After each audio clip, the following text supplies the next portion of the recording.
Rupsa Munshi. Welcome you all on behalf of KCG. Today we have Dr. Rajesh Patel as an expert speaker of the session. He is a professor at Department of Biosciences, VNSGU, Surat. Sir, it is an honor and privilege to me to welcome you on behalf of KCG. Your knowledge and expertise would add a great value to our participant faculties. Thank you for joining and sharing your precious time with us. Hand it over to you, sir. So first of all, good afternoon to everybody. And I'll be just taking your lecture on the microbiome analysis. So already I've seen that one of the speaker has done some basic introduction of the microbiome. So instead of going in much basic detail of the microbiome, I'll be just talking about the microbiome analysis. So first of all, if you want to define microbiome, then microbiome is a term that describes the genome of all microorganisms, symbiotic, pathogenic, living in all the vertebrate. So earlier the but now that has also gone to the plant also, so it is not restricted. Now even in the microbiome also we can have the animal microbiome and plant microbiome concept also. So that way in any living entity, whatever the additional internal microorganisms are involved in that altogether is normally known as the microbiome. The very well studied branch of that is the gut microbiome. So that is basically a study of the microbiome present in your gut. Until recently, we have seen that our heterogeneity we are thinking among the human population, that we are thinking that is due to the different kind of the genetic diversity. But now it is also true. The diversity we are having, that is not only due to the genetic difference, but also due to the difference in the microbiota between the two people. So that is the basic part of that. Now suppose when you are going further, then microbiome analysis is basically an analysis of the microorganisms which are present in any living system. So there is a great problem which is known as the Great Plate Anomaly Count. So that is very old concept, that suppose you are observing something in the microscope and you can get the different kind of the microorganism depending upon their morphology and features. But suppose you are plating the same samples and you are counting the colonies and difference of the organism which you are getting out of that, then you will find that very limited organisms you are getting. So you are not able to cultivate the microorganism which you are observing under the microscope. So that is known as the Great Plate Count Anomaly. And due to that only, the described species would be more than 1.5 million. Predicted to exist is even more than 30 millions. And we can cultivate the lab only up thousands of these species. So this refers to a great challenge that whatever the organisms are existing in the microbiota, that is not able to cultivable in the lab. So find out some alternate way by which we can access this microbial world, and for that only the different sciences came. This is the broad picture of the human microbiome. The host human that are having around 25,000 genes, but suppose they are taking the human gut microbiome, then that will have the 2 to 3 millions of the genes. So whatever the metabolites we are having in our body, that is not only due to the our genome, but that is also due to the genome of the microbiome which is present in our body. And typically we can have more than 160 species at a given time in a sampling of the human microbiome. Now suppose you are going further, then what is metagenomics? So as I told, microbiome, it is quite difficult, and that has created the main problem that we are not able to find out the way by which we can cultivate all the microorganisms. And for that reason only people have gone for the metagenomic approach. The metagenomic term, suppose you want to define, then in a broader sense, metagenomics is the study of the metagenome, genetic material recovered directly from the environmental sample. Over here, instead of environmental sample, you can take the any living sample or any other thing from where you want to study the microbiota. It is a broad field, may be referred as the environmental genomics, ecogenomics, community genomics, so many other basic details are there along with that. Like the genomics, that is also a set of the research techniques, and that is coming from the word meta. And this meta is giving the broader aspect. And in this approach, the methods of the metagenomics overcome the twin problem of the uncultivable microorganism and the genetic diversity of the host microbes. So by the techniques of the metagenomics, now it is possible to study the microorganism without cultivating them. So the term metagenomics was first coined by the Handelman, and that was given in 1998. And after that, only series of the other development has came. So we'll be not going into the details of that. But suppose you want to take the big picture, then that is to explore the relationship between the microbes and their habitat. Their habitat can be a living environment, their habitat can be a natural environment, and we are just trying to study. Initially, we started with the study of the marker gene, then we have gone for the metagenome, then even we have gone for the metatranscriptome, metaproteome, metabolome, and even we are going for the culturome. So that way, the entire science of is now also expanding its boundary beyond the only the science of the metagenomics. So today we'll be taking the overview of the metagenomics analysis, and even we'll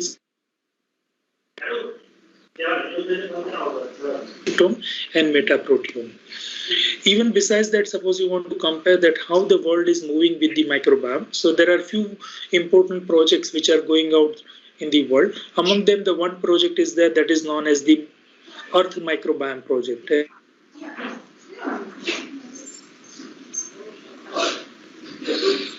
And that will include the different environmental sample, different kind of the plants environment. And from that, they want to find out that what kind of the microbiomes are present over there. Similar to that, there is also one more project that is going on that is also known as the Global Ocean Project, or that is also known as the Terra Ocean. So they are basically aiming to find out all the microorganisms which are present in the different ocean or in the marine environment. And besides that, we are also looking within us. So we are also working on the Human Microbiome Project. So these are the microbiome projects which are currently working at a different part of world. Now, suppose you see the science of the metagenomics and other things related to that. So we'll just go through the brief history of it. So at least you can see that how it was developed. So basically the science was developed from the 1970 only. Initially, we had the simple kind of the sequencing technique, the discovery of the 16S rRNA, and from that only the entire molecular diversity, all the tree of life was constructed, and it was find out the organisms depending upon the 16S rRNA sequence. Similar to that, even the sequencing of the insulin protein was done. Atlas of the protein sequence data was created, and slowly the bioinformatics was developed. So we are going in the details of other. Along with that, slowly people have developed capability to go for the entire genome sequence. So we had the T4 genome sequence, so many others came. From the 1980, slowly the entire science has developed, and we had the ribosomal database project, and it became a standard method for the microbial identification. Even the novel technique of the phylogenetics has came, and due to that only that will be quite going further. Slowly in the 1995 and 1998, the metagenomics was defined, and we had the very high throughput technique like the Illumina and other. So today we'll be not going in the details of the other next generation sequencing technology, but this all sequencing technology that has created the lot of data which can be analyzed by a different way. So in the 2000, the metagenomic dictionary came, 2001, the microbiome word came, and 2004, the first C sargassum project came, and that has given us the entire view that what kind of the uncultivated microorganisms are there. Afterwards, we had the programs of the microbiome from the diverse and mainly from the extreme environment. And similar to that, only in 2005, ROSE 454S came. In 2007, the Global Ocean Expedition was started. 2008, Human Microbiome Project was started. And after that, in the 2010, we had the development of the Human Earth Microbiome Project, and we also had the Illumina HiSeq. So today, suppose you are going for the sequencing, then mostly people are using the Illumina sequencing. Recently, we are also getting the PacBio and even the Nanopair came, and even the analysis also was done by the different kind of the pipeline. KIME is the one of the most common pipeline which is utilized by the different people. But besides that also there are so many other development. In 2014 we had the portable Oxford Nanopore sequencing mini-ion, and that has reduced the cost and that has increased the speed of the sequencing to a very high level. And this has given rise to the entire science of the omics. So suppose you compare this entire journey, then we can see that earlier we had a very limited tool like a SOAP, and due to that we were having only few limited scientific concept, and we can just have the limited kind of the expression due to that. So suppose I'm having a very limited kind of the tool, then I can just create the hut. But when I'm having the modern tool like microarray analysis, sequencing, whatever we have discussed earlier, so that has changed the entire concept, and we have developed very new concept, and due to that only the science of omics has came. Today, every day you can just hearing so many different kind of the words of the omics. So we are not going in detail of all, but why so many omics are coming? So if you have only tool like Hammer, then you will just see that you can only go for the nail, because with the hammer you can only just put the nail in the wall. But suppose you are getting the newer science which we have developed today, then we can see that the entire matrix is developed like this. We had the upper part where we can have the genome, complete set of any genetic material in the cell, that is known as the genome. Similar to that, we had the holistic approach for everyone. So that includes the genome, transcriptome, proteome, interactome, functome, textome, and lot many other omes are there. And OM is generally giving us the holistic view. Now at the same part, we had the development of the bioinformatics, and due to that only now we got the information about the sequence, structure, expression, pathway, regulation, and even we enter into the network. Now suppose you are taking all this bioinformatics data with reference to genome, then that will create the science of the genomics. Suppose I'm using all this information with the transcriptome, then that will create the transcriptomics. So like that only we had the third level of the science, that is the genomics, proteomics, transcriptomics, and lot many other. Now what happened further is that whatever earlier concept of the Darwin were there, that is changed due to the help of the bioinformatics and by our technique to isolating the DNA and further.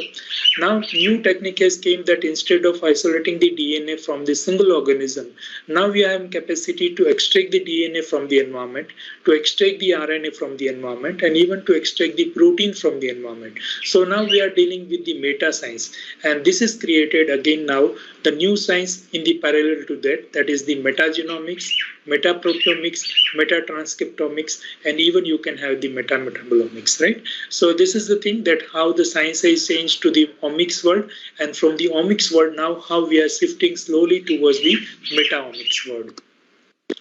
So first of all, we'll just see the basic detail of that, how the metagenomics is work, because metagenomics can be done by even each and every lab. So that is the reason that I'm giving much more emphasis on this. So this is the earlier path, that suppose I want to study something, then I have to go for the cultivation, and after cultivation I have to isolate the DNA, and after that only I can go for the genomics. So that was the traditional approach.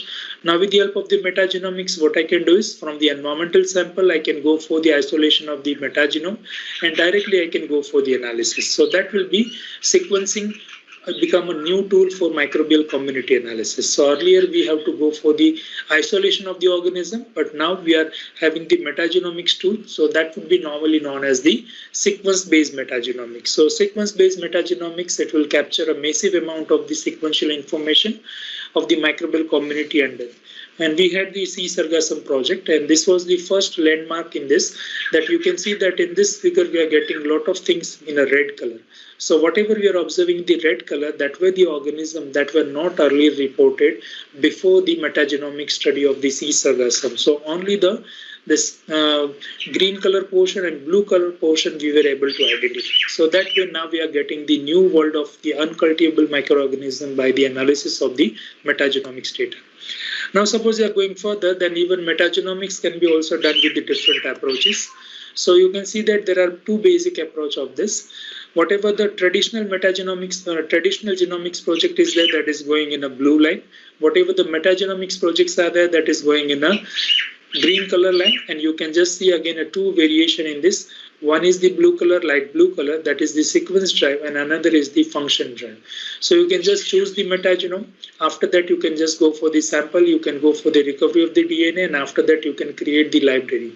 Now, the creating of the library is differentiating the two sequence-based and the function-based approach. In the case of the sequence-based approach, we are creating the library to go for the sequencing, whereas in the case of the function-based approach, we are creating the library to clone them into the other kind of the host. So you can use the BAC, YAC, or some other kind of the high-capacity vector in which you can clone your DNA and you can express the gene and you can find out that what are proteins are coming out of them.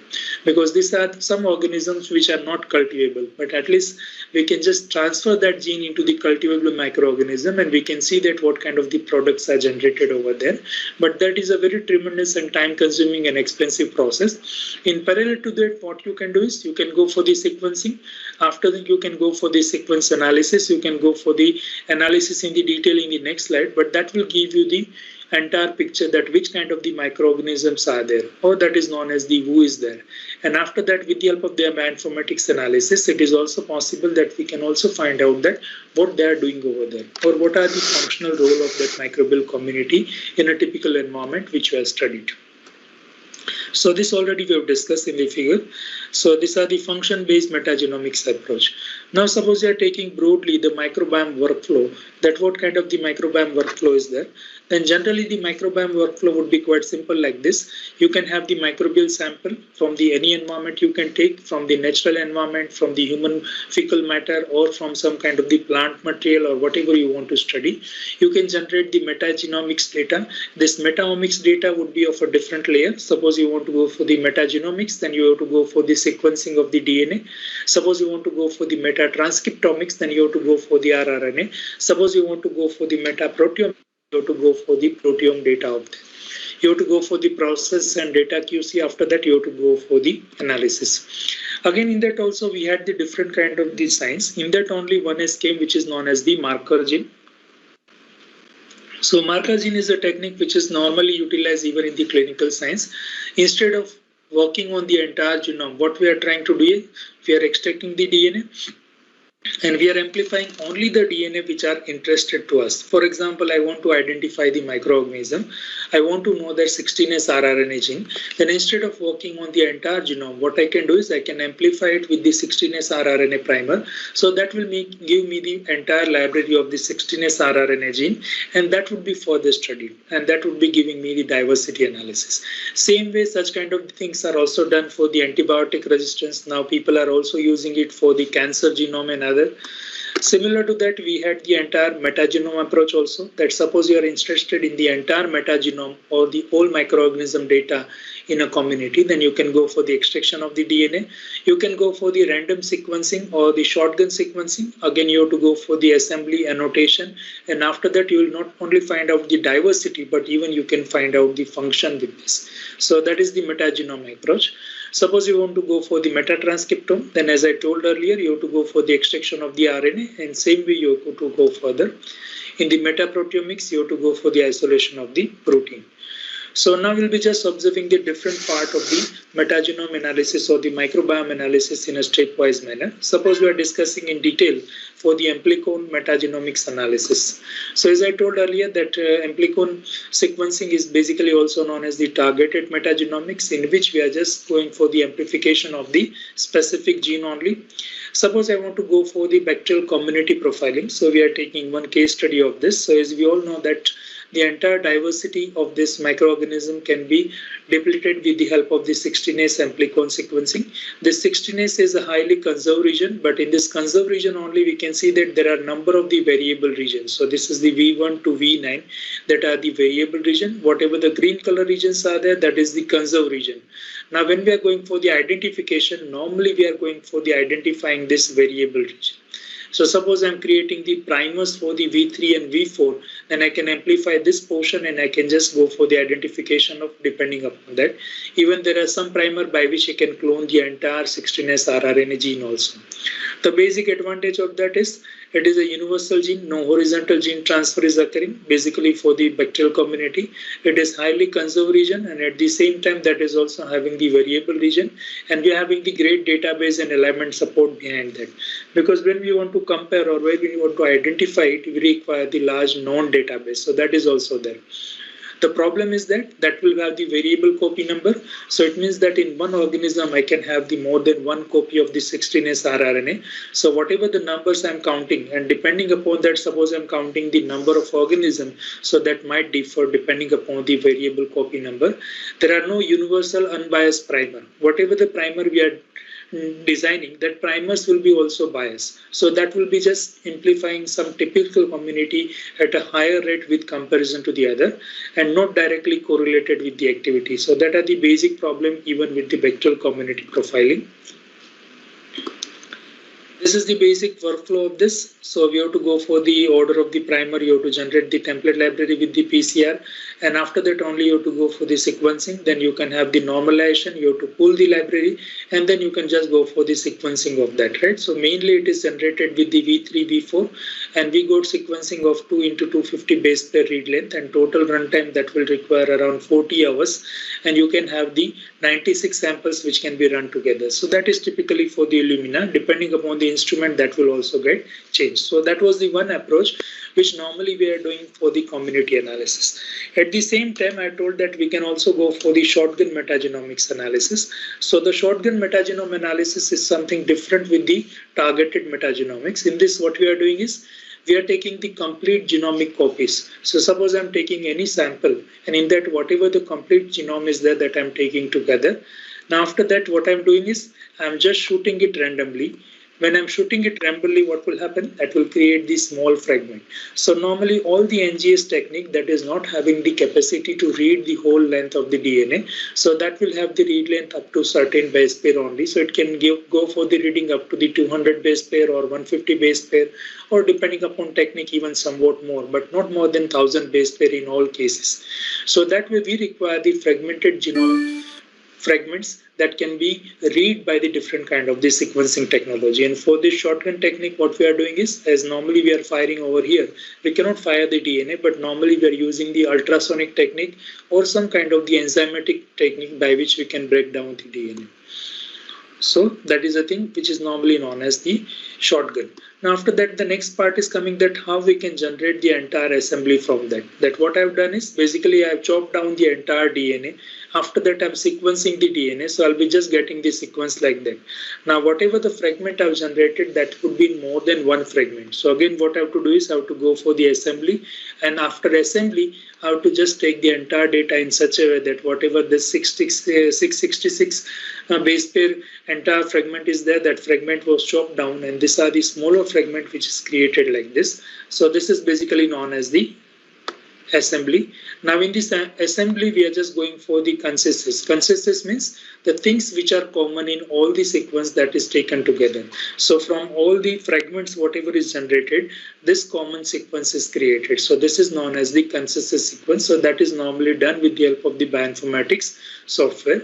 Now we are also having the one more word which is known as the coverage. So that coverage is basically the identical sequences which you are getting in this. That for example, I'm getting the G in the 6th position, but this G in the 6th position is present in the 6 different kind of the fragments. So this is known as the 6S coverage. And if it is present in all of this, then that is having the 100% identity. But if it is not present in all of this, then depending upon that, it will get changed. That for example, this is having the one fragment which is not having the A. So that will have the 5X coverage, and that will have only the 80% identity. So like that only you can just go for the assembly of that. So these are the area where you can get only 2X coverage and only 50% identity is there. So like that only, that will go for the analysis of that. So that was the first step, that we can just generate the data, and after data generation we have to go for the assembly, and then we can just go for the analysis of the metagenomics data. So various tools are available for the metagenomics data analysis. So we'll be taking 4 or 5 tools in some basic details. So in this only, I think many of you might have used this MGRAST also. So MGRAST is a tool, and even it is a database which is normally utilized to analyze the data, to archive the data, and even to compare the data of the metagenomics. It can be work for both. It can be work for the community genomics, and it can also work for the functional genomics, right? So this is the pathway of the earlier kind of the MGRAST data, but now whatever the MGRAST platform is there, that is working on this. In the first step, it will go for the QC analysis. After QC analysis, it will go for the feature prediction. That suppose I'm having the only 16S rRNA or the community genomics data, then that will go for the RNA DNA clustering. So it will go for the 16S or the 18S or the interspacer region sequencing, and depending upon the similarity with the different kind of the databases for the identification, it will go for the identification, and that will give us the profile construction. So that will give me that what kind of the species are present in my sample. At the same time, suppose I've used the shotgun data in which I'm getting the entire sequence, so it will just go for the protein clustering. So whatever the DNA sequence is there, that is converted into the computationally the protein sequence, basically BLASTX, and from that only it will just go for the similarity, and it will find out that what are the protein or which is similar to that. So that will give me the function on. So for the rRNA, it will go for the RNA detection. clustering, and then it will go for a RNA identification, then annotation mapping, and again it will go for the abundance profile, and you will get the output. In the WGS, the data is going for the much more detailed kind of the pathway. So right now we are not going in detail of the each and every step, but that is the way by which it is going. So as a normal biologist, when you are just giving these things, because normally we are just taking this data from the outsource. So suppose you are giving this to any company, and when company is giving you the data back, then you have to see that what is the quality of your data. So in that only one word is there, that is known as the rarefaction curve.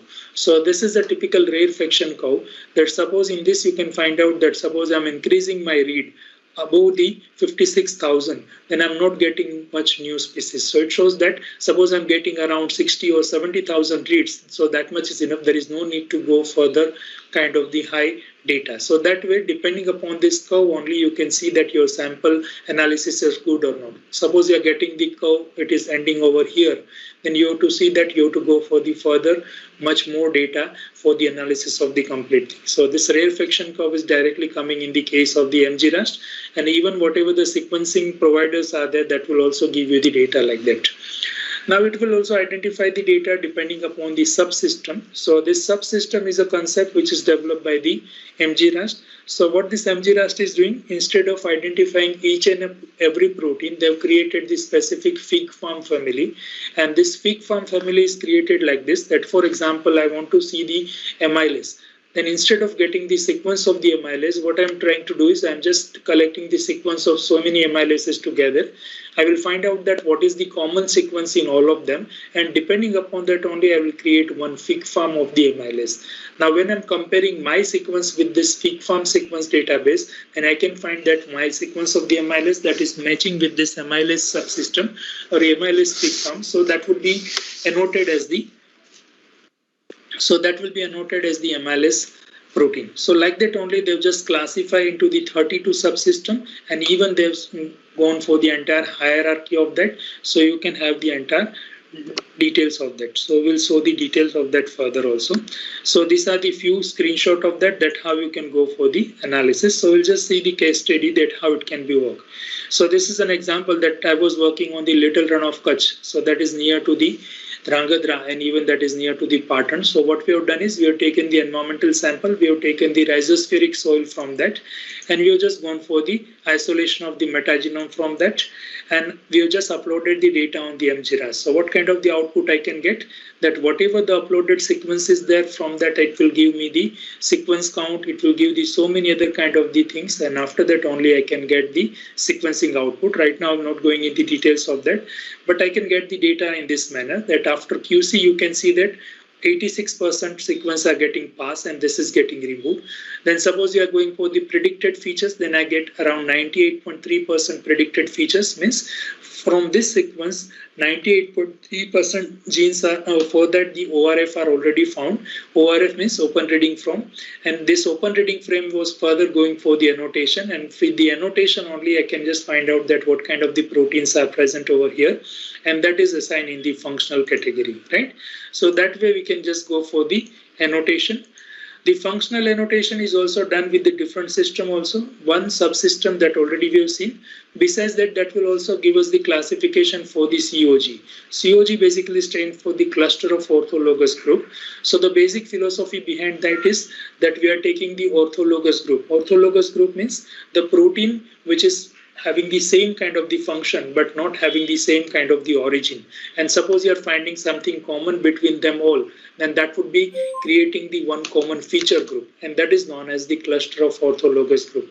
That for example, we are taking the three people, we are coming from the different geographical region. For easy understanding, that suppose I'm taking the one doctor from the Africa, I'm taking the one doctor from the India, and I'm taking the one doctor from the America. Suppose you're keeping all these three together, then you can find out that genetically, even in the looks, they looks very different to each other. But suppose you are taking the function of them, then what will happen? All the doctors will have the same kind of the treatment pattern. So same way, whatever the cluster orthologous group database is there, that is created, and your search would be done for this also. Why such things are required? Because as I told earlier, that metagenomics is the science of the organisms which are not cultivable. And when I'm telling that organisms are not cultivable, then their protein might not be present in our database, which is already created mainly from the cultivated database. So to find out the similarity with the uncultivable organism, we have to find out some other alternate way. And one of the alternate way is the cluster orthologous group. So instead of finding the 100% similar sequence, we are just finding the similar kind of the pattern which remain conserved in all the different orthologous protein.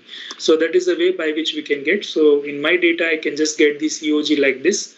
Suppose we are going further, then you can have the even interactive chart. Right now, it is not online. Otherwise, you can click to the one and you can just get the other detail of that, right? So I can see the different data. Even I can find out some unknown functional group protein also. So that would be results are coming. This is the result of the subsystem. So in this, it is given even in a larger way. So I can just get that what kind of the subsystems are there. Suppose I'm clicking to one by one, I can get the even other details. Suppose I want to see that what are the stress response genes are there in my metagenome, then by clicking to the stress response gene, I can get the details for that. Further to that, we can just see that even oxidative stress related protein I can find out. The area was having the high salinity, so even osmotic stress related protein I find out. So like that only I can just find out the different kind of the functional part of that. Same way we can also find out the basic diversity. So we can just find out that what kind of the organisms are present and what is the abundance of the bed. And you can get the lot many conclusion out of that. So this is the details of that, but right now we are not going in much detail of that. But that is a one kind of the common, easily and freely available platform on which you can just go for the basic analysis. Similar to that, even one more platform is there that is known as the EBI metagenomics. This EBI metagenomics that is given by the EMBL, and this EMBL will be having the very easy submission mode comparative to the MGRAST. The pipeline which is following it is like that. It will go for the row read, and after that only it will go for the again QC, and then it will go for the RNA selector.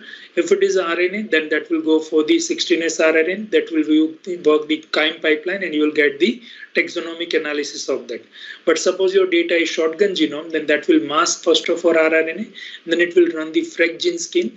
This FragGene is the gene detection program, so that will predict the CDS in your entire sample, and then it will be just matching it with the Interpro scan, because EBI itself is having their own Interpro database, so that would be just match with them, and that will find out the functional part for you. So that is the entire pipeline for the EBI. So this is one example of the EBI also. So the same data I've just compared with the EBI. So you can see that in this taxonomic diversity I'm getting less, because this is going up to level of genus only, right? But suppose you are going further, then you can just find out that that will also have the additional thing.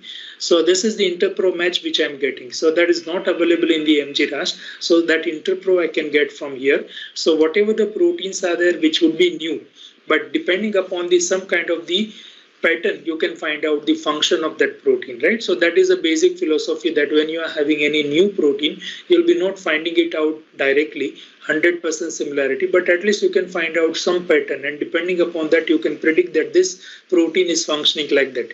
That for example, in our Gujarat also we are having the so many different regions.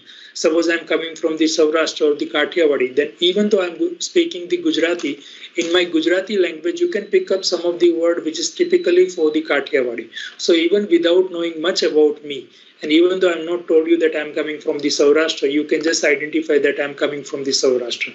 Same concept is there, but this Interpro match is created for the so many proteins. So this EBI would be trying to identify the unknown protein depending upon this Interpro match.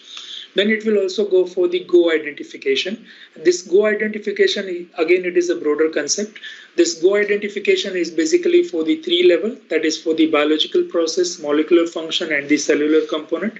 So this Go identification, that is basically a gene ontology number. So as we told that even in India also, earlier we had only the normal voter card, but slowly now government has created the Aadhaar card. So Aadhaar card is having the unique UID number, and this UID number would be unique to you. And with this UID number only you can find out so many information to do, because that would be linked with your fingerprint, that would be linked with your PAN number, that would be linked even with your bank account, so many others are there. So now our identity is coming to a number. Same way in the biological process or in the biological system, we have seen that even though we are studying the organism like the E. coli, and when we are studying the organism like the elephant, but at the molecular level, we are studying so many things are common. That suppose I'm extracting the amylase from the E. coli and I'm taking the amylase from the elephant, that at a molecular level, what it will do, it will just go for the breakdown of the starch. And breakdown of the starch means just cleavage of the glycosidic bond only. So that way the amylase of the E. coli and amylase of the elephant, it will have the some basic thing which is common. So biological process is also common, molecular function is also common. The cellular component might not be common because cellular component is mainly referring to the eukaryotic cell.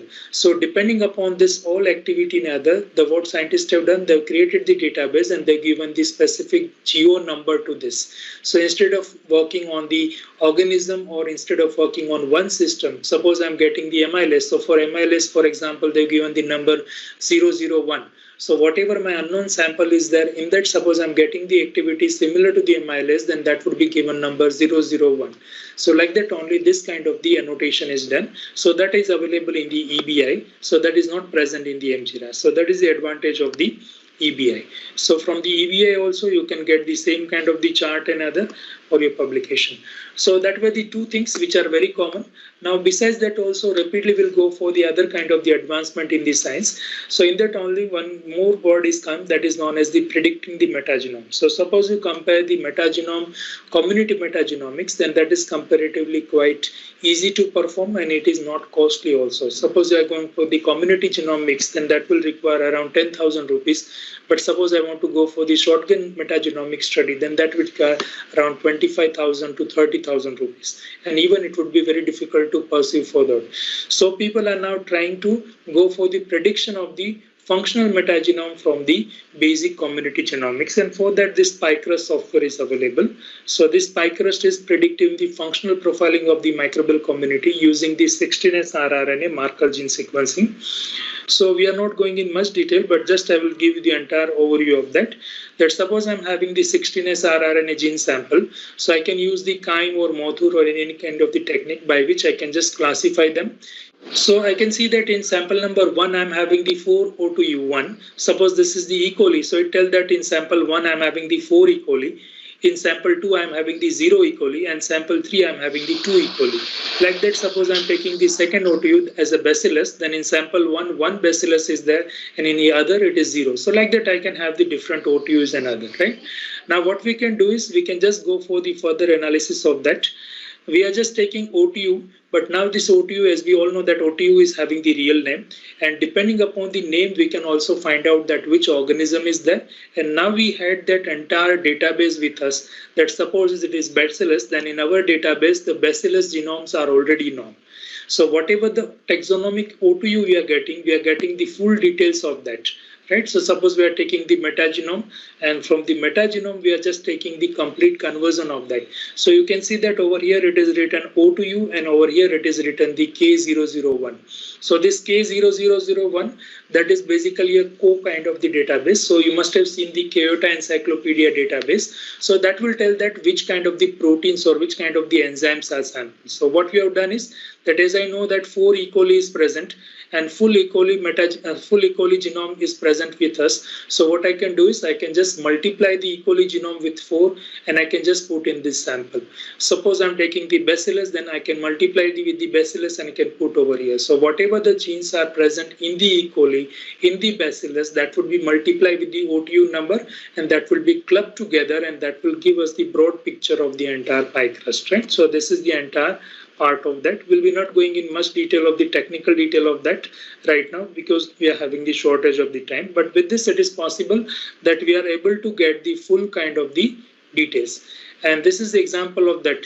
That suppose this is the 16S rRNA sequence and after that I'm going for the PyCrust and this is the real sequencing, then that you can see that that is completely overlapping to each other. So you can get the same kind of the pattern, right? So that is the example that with the kind of this simple kind of the comparison of the community genomics with the PyCrust, I can go for the 16S data, right? So we are just skipping the other part of that. Now, besides that also, one more thing is also possible from the metagenome data. In the first case, we have seen that from the community metagenomics data, we can generate the functional metagenome data. Now we are coming to the second part, that as I told earlier, that there are a lot many uncultivable microorganisms also. So there are the chance that in my metagenome sample, some of the unknown organism might be present, or some microorganisms which are already sequenced, but some alteration would be there. So can I get the entire genome of that entire specific microorganism from the metagenome data? So for that, the metagenome binning is done. So in metagenomics binning, the process is of grouping the read or contig and assigning the operational taxonomic unit to them, and you can just get the entire data out of that. So this is basically working like this. This is an example of the MaxBin 2. What it will do, it will just go for the entire metagenome data. So from the metagenomic scaffold is a assembled DNA fragment. Then this fragments will be just going for the comparative analysis. And this analysis right now we are not going in detail, but this is a process by which it will be just going for the binning. Binning means suppose you are going to the multiplex or the mole, then you can find out there are different kind of the bins. In one bin there would be biscuit, in another bin there would be some kind of the oil, in third bin the chocolate would be there. Similar to that, whatever the data we are getting over here, suppose I'm having the bin 1 of E. coli. So what this software will do, it will take out the E. coli sequence from the entire metagenome data and it will put in the bin of the E. coli. It will take the bacillus data and it will put in the bin of the bacillus, same way for the other. So whatever the altogether complete data is there, now that is getting separated in the bin 1, bin 2 and bin 3, and that can be again go for the further assembly, and from that we can reconstruct the entire reconstruct the whole genome of the E. coli, or we can construct the whole genome of the bacillus also. So that way this is comparatively a reverse process which is mainly done by the different kind of the binning software, that out of the metagenome we are extracting the genome of our interest. There are so many other kind of the softwares are available for the binning tool, so we are not going in the details of all of them, but that is a way by which we can go for the entire analysis. So we have seen that 4 basic kind of the analysis with the metagenomics. Similar to that, every day there are so many new tools and so many new things are coming. So if you are developing the interest, you can work further for that. Now, parallel to that only, as I told earlier, that we had the science of the genomics. After that, we had the science of the transcriptomics. Similarly, we had the science of the metatranscriptomics also. So the metatranscriptomics is the science that study the gene expression of microbes within the natural environment. It is the metatranscriptomics, and it allow the obtain the whole gene expression profiling of a complex microbial communities. Because we have seen that even when microorganisms are not cultivable, we cannot see that what kind of the genes are present at the one end. At the second end, how they are behaving in a different environment, that can be also not seen when they are not cultivable. So for that reason, we require the metatranscriptomics, and out of the total genes, which are the genes which are getting expressed in a diverse environment. For example, right now we are taking the virtual class. Right now, suppose in our class we are having the 40 students. So that is the basic thing. It is the genomics. We are knowing that 40 students are there. Now, suppose you are going further to the each screen, then we can find out that out of 40, some of the 10 students, they might have just kept mobile as such, and they are doing something else. Then what is there? They are present, but they are not actively engaged in our lecture. So that way, even though they are present, they are not active. But at the same time, suppose 30 people are listening to me, and that are the persons which are actively involved in this activity. Out of 30 also, you can see that those who are interested, they'll be also keeping the notes. So you can find out that 5 or 6 people might be creating the notes from this presentation. So that would be highly active person. So similar to that, even in the nature also, whatever the genes are present or whatever the RNAs are present, that RNA would be also expression in a different level. So that is normally studied in the case of the metatranscriptomics. So this is the entire flow of the metatranscriptomics. So we'll be not discussing the metagenomics and other things that already we have done. Similar to that, even one more science is also there, that is known as the variomics. So that will identify the viral particles. Currently we are having the COVID problem, and even many people are working on the variomics also. In the case of the metatranscriptomics would be done instead of going for the isolation of the DNA, they will go for the isolation of the RNA. And after that only it will go for the de novo assembly of the transcriptome. And from that transcriptome analysis, it will go for the transcriptome analysis, and that will be mapped with the entire database which is already present, and you can find out that what is the expression level with the different conditions. So that is the overview of the meta transcriptomics. Now similar to that, what I've seen in the slide earlier, we have seen that 16S metagenomics, we have seen the shotgun metagenomics, we have seen the metatranscriptomics. Besides that, even when we are studying the metaprotein, then that will come to the metaproteomics, or we are studying the metabolites, then that will come to the metabolomics also. So this is the overview of the metaproteomics workflow. I think that you will be must aware in the basic proteomics workflow. In the case of the proteomics, what we are trying to do is we are separating the protein by any technique, 2D gel electrophoresis or LCMS or any other technique. Then we are digesting the protein into the small peptide, and that small peptide would be identified for their molecular mass with the help of the different techniques, mass spectroscopy and other, and we can get these small fragments of that. And that fragments of the peptide would be identified with the different bioinformatics database, and that will give us that what kind of the proteins are present in your sample. So with that mechanism, we can just go for the proteomics analysis. When we are talking about the metaproteomics, then what will happen? From the environmental sample only, we have to just go for the identification of the protein, right? So you can just take the environmental sample like the feces, digest, GI content, milk, saliva, feed. You can just go for the entire extraction of the protein, and you can just go further. Right?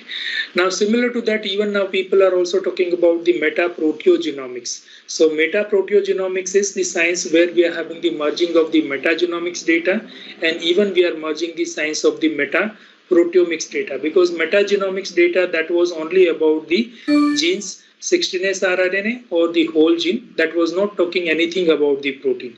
But from the same sample, if I'm going for the proteome analysis, then I can just get that which kind of the proteins are present. And in the computational environment, I can even impress the entire protein on that, and I can just integrate the data that what proteins are coded by the which kind of the gene. Because when I'm having the protein sequence, computationally it is possible that whatever the protein sequence is there, that I can go for the convert into the DNA sequence, and from that only I can find out that which gene is present in which organism. So that way, as a detective, we can also find out that some new proteins are present in my sample, and that is coming from the which organism. And then I can just go for the isolating that organism for further use. So this is the metaproteogenomic workflow. Upper part already we have discussed. Lower part is SDS page or other part we have discussed, and after that only slowly the merging of both the data are done together. And over here you can also go for the phylogenetic binning. In this, normally how many organisms are there, that is also bin, and that would be kept together. So still right now full workbench and other softwares are not available for the integrated approach. For that you have to work in the segment, and then you can get the full details. Slowly few of the tools are available in the Linux platform, and slowly it will come even in a GUI form. So then it will become quite easy for us to identify the entire metagenome proteomics approach. So that way, now suppose you are using this information and you want to do with the metagenome data, then it will depends upon your own insight. Earlier we had only the limited insight. We can just go for the identification of only few microorganisms from the environment. We can only cultivate them, and we can just go for only simple one kind of the enzyme and other. When I've done my PhD, I was working on the alkaline protease. So in that time, I was just isolating the alkaline protease. I'll be purifying it. At least I can just go for the maximum. I can go for the sequencing of that, and I'll be happy that I've done so many new things. But suppose I'm having the same kind of the opportunity, and I can just take the entire data in the metagenomics or metaproteomics, and within a few months only I can get the entire detail for the protein or entire detail for the metagenomics. So that is the advantage at the level of the basic science. But entire world is not getting over here.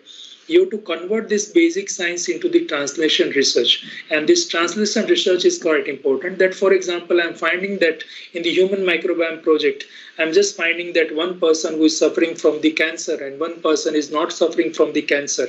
And the person who is suffering from the cancer is taking some medicine. Then after medicine, his fecal flora would be getting changed. And suppose I'm comparing it, and I can find out naturally something which is quite interesting, that some of the microorganisms that will get higher higher amount in the case of the cancerous person, which is not present in the human being, or some of them it would be in a lower amount, which is actually protecting our body from the cancer. So like that only we have to develop the hypothesis, and depending upon that hypothesis, we can convert this information into the translation research. Same way in the case of the plant also, people were working for the rhizosporic bacteria for a lot many times, and people are just roaming around the PGPR trait and other. But suppose you are going beyond that, then you can find out that even in the plant also we are having so many endophytic microorganisms, and this endophytic microorganism not only create the colony within the plant, but that will also create the systematic resistance in the plant, or that will give the systematic support to the plant system. So plant can have the disease resistant, even it will have the drought resistance, and this everything is due to the metabolites which are present by the microorganism which are residing inside that. So if you are working in the botanical area, then you can select some of the specific kind of the plant.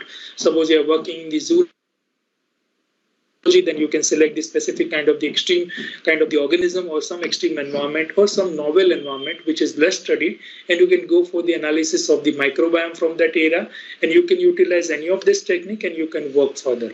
So I think this much is enough from my side. And besides that, I would like to share that our Department of Bioscience at Veer Narmad South Gujarat University, we are having the supercomputing facility which is given by the Gujarat State Biotech Mission and Guj Coast. So we had this all the working facility for the bioinformatics analysis at our stage. So any of you, if you are working in this area and if you want to work further for the bioinformatics analysis, you are welcome to our department for working further.